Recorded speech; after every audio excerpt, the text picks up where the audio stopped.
Before we move on to our amazing lineup of speakers, I just wanted to say a few words about why we're all here today. Obviously, it was Tony's idea. He said we need to have a party, we need to have a bar and a band, we need to find a way to recognize all that Mick did for us. And that grew out of a deep and abiding and continuing appreciation of Mick that we kept hearing on our sites from our participants, on our Facebook page, everywhere Tony went, and the other members of Time Team who worked with Mick for so many years. And I have to say that Dig Ventures was 100% inspired by that approach. And I particularly remember watching a video of Mick saying, you know, you're going to be alive a long time. Make sure you do something interesting. And that really struck home for us. So we try to be as interesting as possible as much as we can. But certainly, we know that a lot of you are here because of Time Team. And it was an amazing show, and it did so much for archaeology, not least of which that people actually know what geophys is. Am I right? Am I right? Otherwise, I know. John Gator, thanks you. But Time Team is not coming back. You know, it was very much a product of its time and its place, and how we all used to watch TV every Sunday night. It was like welcoming friends into your home.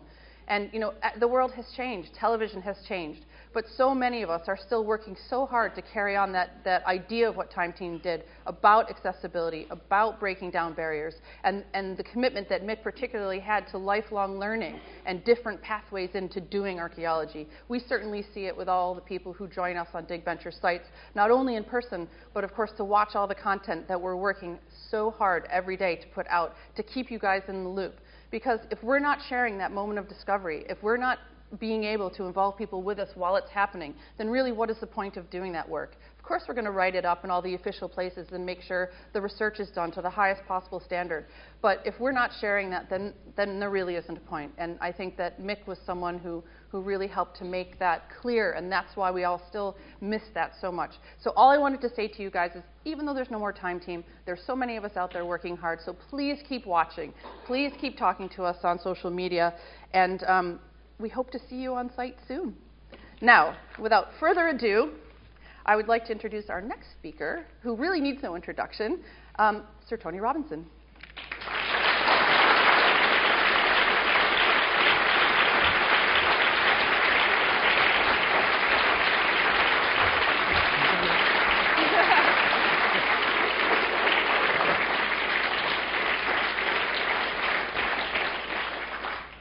Soon after Mick died, people online began asking me whether we were going to recreate Time Team or whether we were going to do a special program in recognition of Mick's work and Mick's life.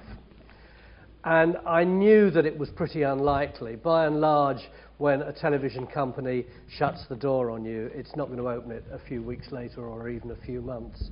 I still think that there is the possibility that at some time in the future, somebody will think, oh, do you remember that old-fashioned program, Time Team?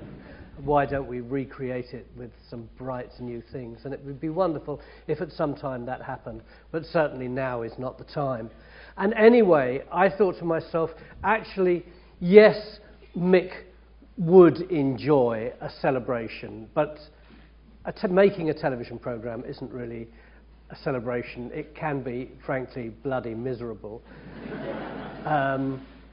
So I didn't feel that what Mick would require or what would reflect him best would be a television show, nor did I think that it should be something in a theatre. Mick wasn't really a theatre man, nor did I think it should be in a university, however important it might be for university people to reflect on Mick's life and work at some time in the future, because he always had a very ambivalent relationship towards universities in general and Bristol University in particular. I felt that if we were going to celebrate Mick, it needed to be something that ordinary people who enjoyed engaging with archaeology could enjoy along with other people who had worked with Mick throughout his life. I felt that it needed to be discursive, argumentative. I knew that there had to be a bar. And it seemed to me very important that there should be the occasional coupling in a hedge. So if any of you haven't yet...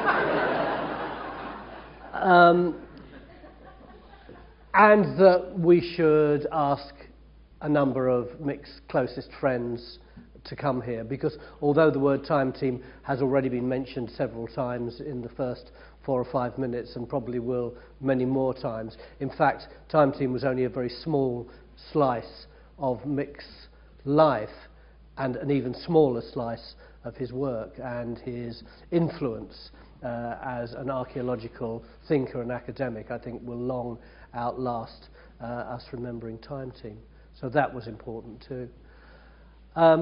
I'm going to start by reading from my autobiography, in case you want to buy it.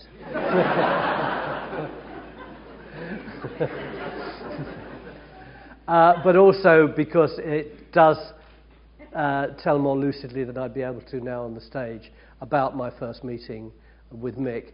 Then I've just scribbled down a few thoughts about my relationship with Mick over the years, and if there's any time left after that before the first speaker, then do think of any questions that you'd like to ask me, really just because I want to warm you up a bit in the final 5 or 6 minutes, and then we'll have the first proper speaker. So here we go. My wife's bought me this. It's very good, isn't it? You're not going to lose that, are you?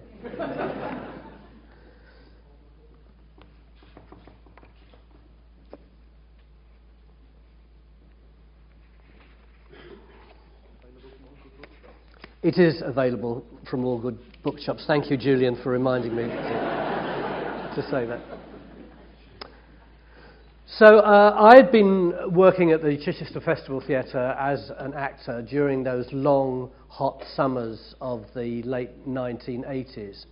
And once the shows were on, there really wasn't very much to do in Chichester, other than the fact that at that time, Roman Chichester was being excavated by a group of mainly young archaeologists, many of whom had dug Fishbourne with Barry Cunliffe in the previous 5 years or so, and were fired and influenced by him to do it. And it was actually run by a guy called Alec Down, who was rather like Phil. He had no degrees in archaeology. He'd never seen the inside of a university. He was just someone who was passionate about archaeology and was very scrupulous in his digging. And I would watch these young archaeologists, and I just thought it was a great thing that they were doing, and eventually I was allowed to come their side of those bits of red tape, and eventually, Phil will find this unbelievable, I actually picked up a trowel. Yeah, but you didn't use it. No.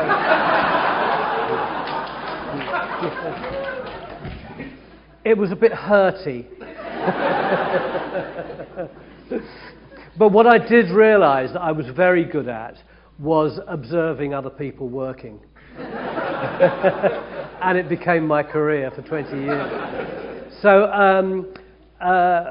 my wife and I enjoyed the archaeology of Chichester, and when we came back home to Bristol, where we were living, there was a very vigorous extramural department in archaeology at Bristol Uni. And do you remember in those golden years when universities used to send out booklets to all and sundry every autumn describing what the courses were that we could all go on during the course of the next year? And one of those thumped through our door, and it said, "A 7-day exploration into the geomorphology of the great caldera at Santorini and the archaeology of the Proto-Minoan civilization located beneath its tephra."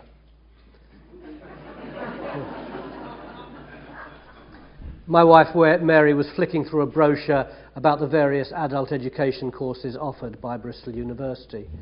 "Why do academics write like that?" I said. "It's gibberish." We've become ever more interested in archaeology since our digging days in Chichester. We even attended lectures on arcane aspects of the subject, like the man-made mounds of ancient Jericho and the great prehistoric Turkish site at Çatalhöyük. It's partly showing off, partly insecurity, I think, said Mary. And a lot of them don't really know what they're talking about. I thought actors were wankers, but archaeologists...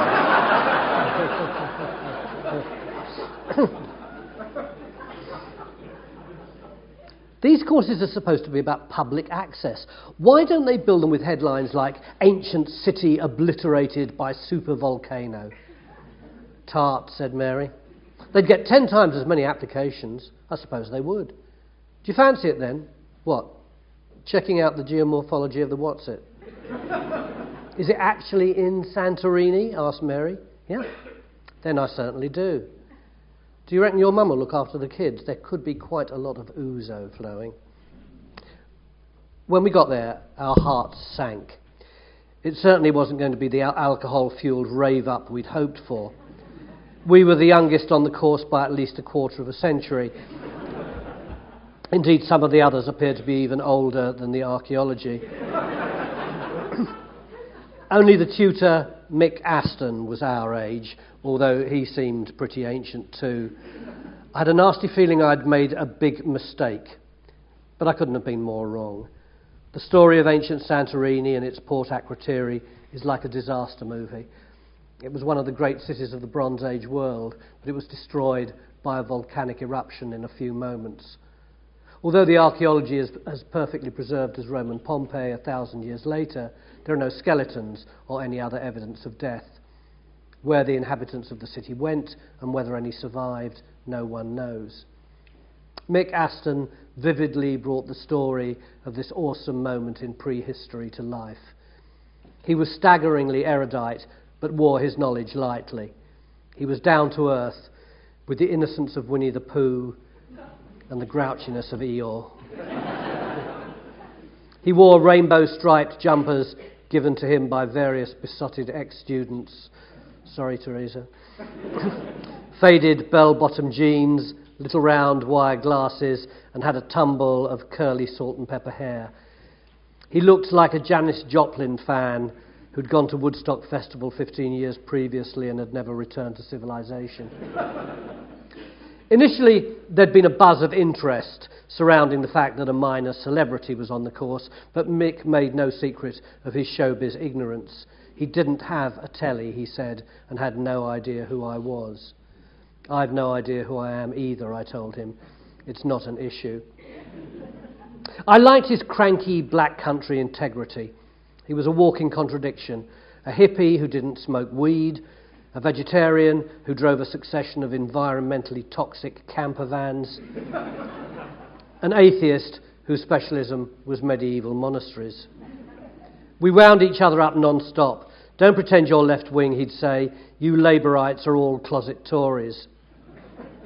I'd retort, dressing like Paddington Bear doesn't make you a revolutionary.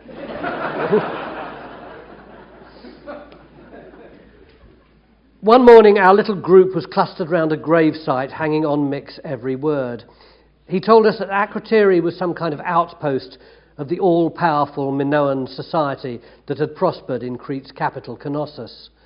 This was the civilization that had brought us the great hero Theseus, who rescued Princess Ariadne from the clutches of the Minotaur.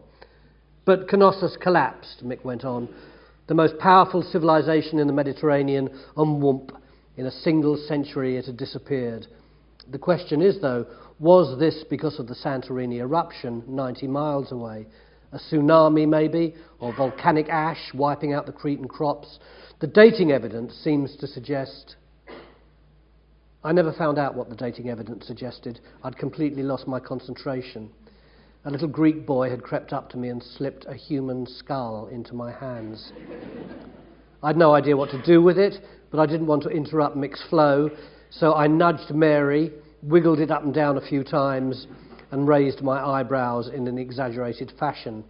She mimed back that I should probably give the little boy a few drachmas, as he was now pulling a cross face and trying to snatch it back. I attempted to tuck it under one armpit so I could reach into my pockets for some money, but it kept slipping. and Mary was resolutely refusing to come anywhere near it. I finally managed to offload it into the hands of an elderly student who swiftly gave it to the woman next to him, and soon the entire group were thrusting it from one to another as though they were playing Pass the Parcel and the music was about to stop. Eventually, a primary school teacher from Dursley, who had a crush on Mick and always stood closest to him, seized the skull triumphantly, held it out as an offering and proudly demanded, "Dr. Aston, what do you think of this?" "Oh, bloody hell," he replied. He snatched it from her hands, gave it a cursory glance, then hefted it deep into the bushes.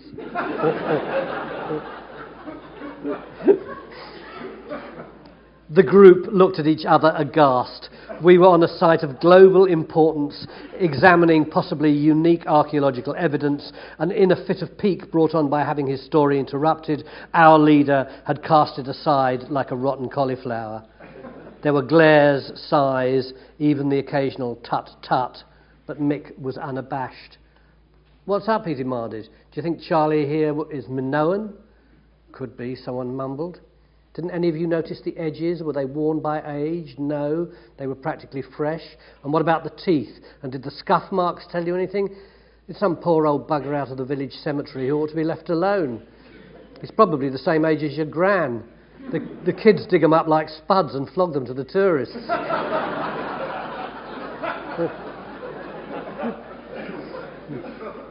We all looked sheepish. "But shouldn't we give it to the police?" suggested the woman from Dursley.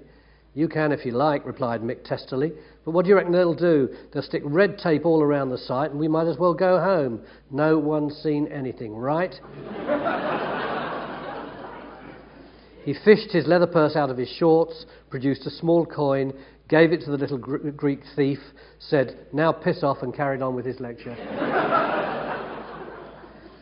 This was my introduction to the interface between archaeology and real life, territory in which I was to spend a lot of my time over the next 2 decades.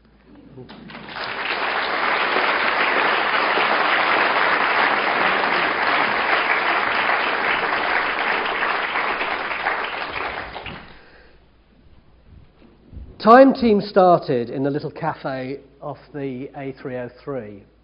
The television producer, Tim Taylor, had brought together a very small series for Channel 4 called Time Signs. I think it was a 3-parter, wasn't it, Phil? 4-parter.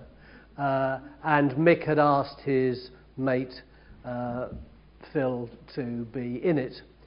And it went by, I think it's fair to say, hardly noticed. But on the way back to Bristol, Tim and Mick stopped off for a cup of coffee. And Tim said it's so frustrating that you couldn't make a television programme like the great Sir Mortimer Wheeler, Glyn Daniels were able to make in the 1950s and 1960s. And Mick said, "Why couldn't you make programmes like that?" And he said, "Well, they would just be too expensive. Cameramen, sound recordists are so expensive now. If you had one of those big archaeological digs like Wheeler worked on, it would take you 6 months, and you just wouldn't be able to afford to do it." And Mick said, "Well, actually, you could make an archaeological programme much quicker than that, now that we have got new technologies coming into place. It's actually old stuff from World War II, but it's been highly developed, and you can read under the ground, and you can recognise what's there, and just as importantly, what's not there. So you can actually, if you're in a field but you think there's something there, at least you can narrow down your options pretty quickly." And Tim Taylor said, "So how long do you think it would take to do that kind of excavation? A month?" And Mick said, "No, you could do it quicker than that." He said, "A week?" "No," said Mick, "you could do it quicker than that." 3 days, said Tim Taylor, with the dollar signs rolling round in his eyes like in a cartoon. And Mick said, "Yeah, I reckon you could do it in 3 days." And at that time, Annika Rice had just finished doing that long run of weekend series. Julian remembers Annika Rice. He twitched when I said the name. a series of shows that she'd done, which were essentially treasure hunts, if you remember them. She would go out and look for something, and at the end of an hour, the audience would be rewarded. And Channel 4 wanted to create another series like that, something that all the family would watch, and at the end there would be something warm and cosy for them to go away with. So Tim Taylor pitched this idea of archaeology in 3 days to Channel 4. And first of all, it went to the light entertainment department, because that's where Annika's shows had come out of. And they put their imprimatur on it. And then it went, I think, to Current Affairs, who put their imprimatur on it. And it went round and round all the different departments until the idea became a palimpsest of what the old idea had originally been. And eventually it ended up on the desk of continuing education. And of course, as in any organisation, the education department was the smallest. So they really didn't have very much money. But eventually they agreed to make a pilot. And they wanted, as Channel 4 did in those early days, to make it as unlike what the BBC was doing as it possibly could. And of course, virtually every programme like that on television would have been fronted by a senior academic. So they decided they would front it with Baldrick.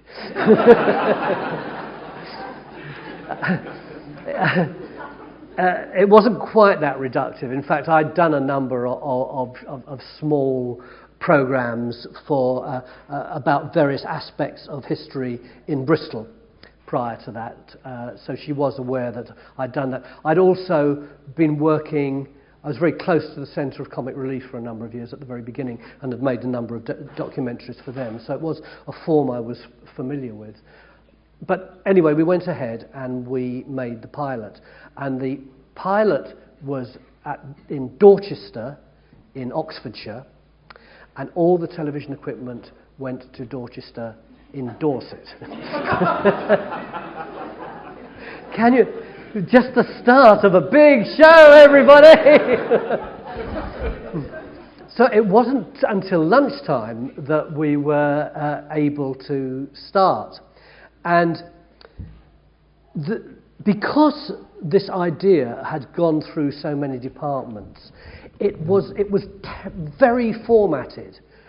We might all be inside in the headquarters talking about where we think the archaeology might be, and there'd be a judder, judder, judder, judder, judder, judder, judder noise, and there would be a printout, and we would pull out the printout, and there would be a clue as to where we should go to look for the archaeology. Someone might pull a brick apart, and there would be a key, and we would have to find a door. Someone would open a door, and there would be a minor television celebrity with another clue. And it irritated all of those of us who were in front of the camera absolutely enormously. The other thing was, and Mick very much drove this, Mick didn't ever want to do 2 takes. He said, I'm not an actor. I have integrity as an archaeologist, and therefore I have just got to be me all the time. I can't recreate for you. And he was absolutely adamant about that. And as you can imagine, the director went absolutely ashen and started to go along with him. And in the first quarter of an hour, it became apparent to Mick that he might muff up his lines, that an aeroplane might fly overhead and obscure what he was saying, that the sun might either go in or come out and his whole face would be in silhouette, that he would have to do 2 takes because we would need to do a shot of him and we would need to do a close-up of the thing that he was picking up. And gradually, by the end of the first day, he, and indeed a lot of the other academics who were thinking the same at the beginning of the day, weren't they, Phil, had turned volte-face, and they realised that in order to make this programme, they would constantly have to repeat it. But also, they very quickly realised that that's what they do anyway. They were teachers. So they constantly, year after year after year, would repeat the same tropes, but each time they did it, they would try and keep them fresh. They would know when to put in a little phrase which might galvanise everybody. They would know when to do a joke. That was the strategy they'd learned all their lives. So shifting into the world of television was actually really easy for them.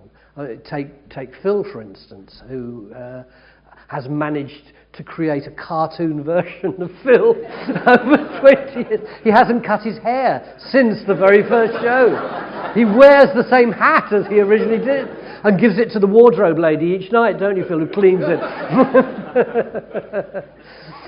Everybody learned how to do that. But what held it together from the very beginning was Mick, because Mick was a generalist. So many archaeologists, particularly in those days, I'm not so sure about now, but in those days were specialists. They found a particular thing which they wanted to mine for the rest of their lives and would work on that. And most stuff outside of that they became very uneasy about. Mick was very influenced by that book that came out in 1955, Making of the English Landscape by Hoskins, as indeed I think virtually everybody in this front row is too. He realised that what was interesting about archaeology was not just the thing itself. The thing itself made no sense outside of its context. And if you wanted to understand about context, you had to understand about a huge load of things.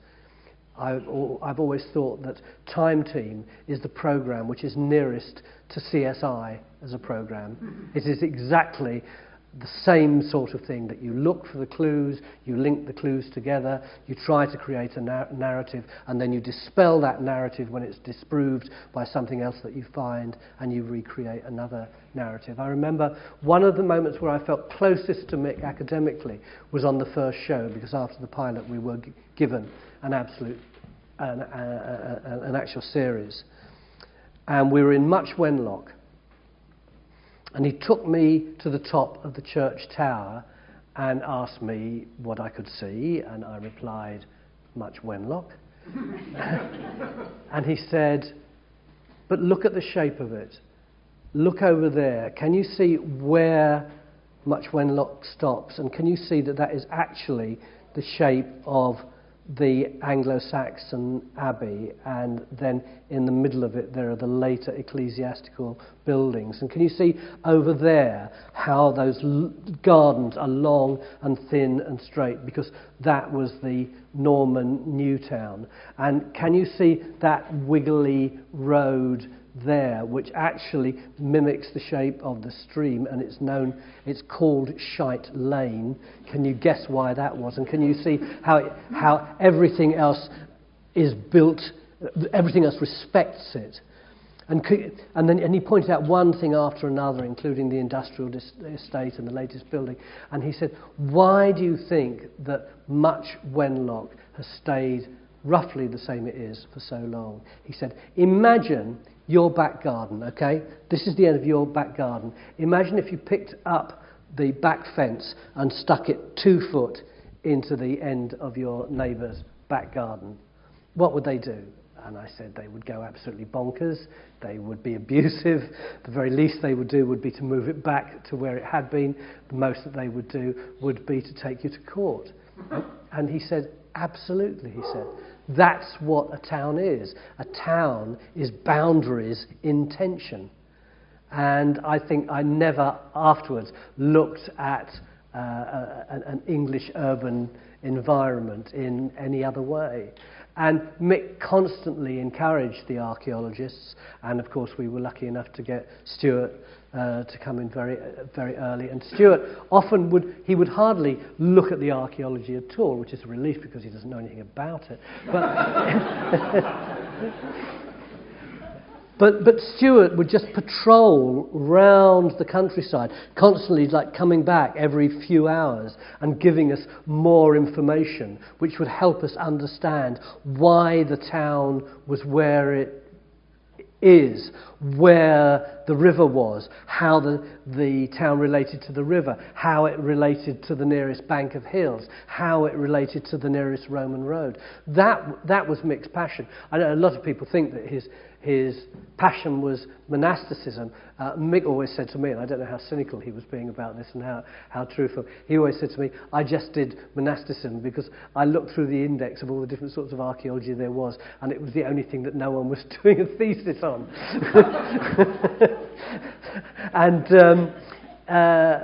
But his understanding of monasticism, and most importantly, I never talked to Teresa about this, but to me it seems to be true, what he was most interested on was the impact of monasticism on the surrounding countryside and the surrounding people, and he saw it as that kind of phenomenon.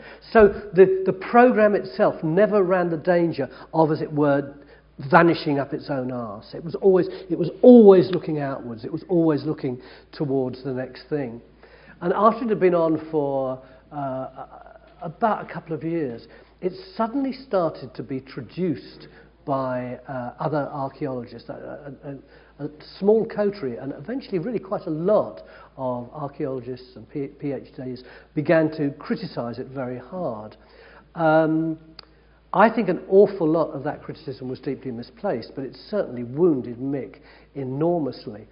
I think there were two problems. First of all, Mick had the courage to let his mistakes be seen on television, rather than trying to be Mr. 100% good and 100% right all the time. He knew that archaeology is process, and that process is it's as important to get things wrong as it is to get things right. And he was quite courageous to be able to show that from his own point of view.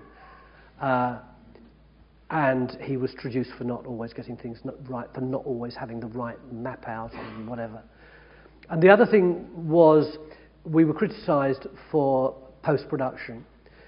In other words, we were told that once we dug up the archaeology, it had just kind of stayed in boxes. None of this was true. And right from the beginning, we knew that our archaeology would only work if it had a relationship with the local museum or whoever it was who looked after archaeological finds locally. But it was very difficult to get the budget to do the archaeological post-work, because you can see it from a television company's point of view. They're paying for a television programme. They don't want to have to pay for loads of tidying up afterwards. It could be another £15,000, which is a huge slice out of our budget. But just because Mick was so adamant, gradually we pulled all that money together. And eventually we were producing more proper archaeological reports per year than all of the British universities put together. It really was quite remarkable. I won't go on for very much further because a nice lady held up a sign which says 3 minutes. I assume she means I have to stop in 3 minutes, but who knows, it might be something entirely different.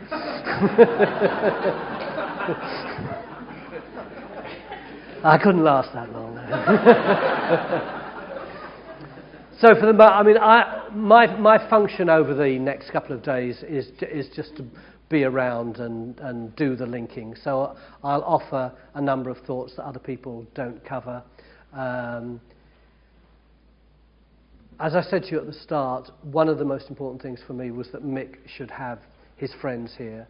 And the first speaker was one of his closest friends and archaeological allies. In fact, there was a golden time when Meet the Ancestors and Time Team were on at the same time. So you had forensics and you had archaeological exploration there on television whenever you wanted it. And Julian has always, I think, revelled in the idea not simply of being an academic or a field worker, but of being someone like Mick who shares archaeology with anyone else who wants to become engaged with it. And to me, that is the real mark of academic radicalism rather than hiding within the ivory tower. And I won't introduce him any longer because he told me it had to be the briefest.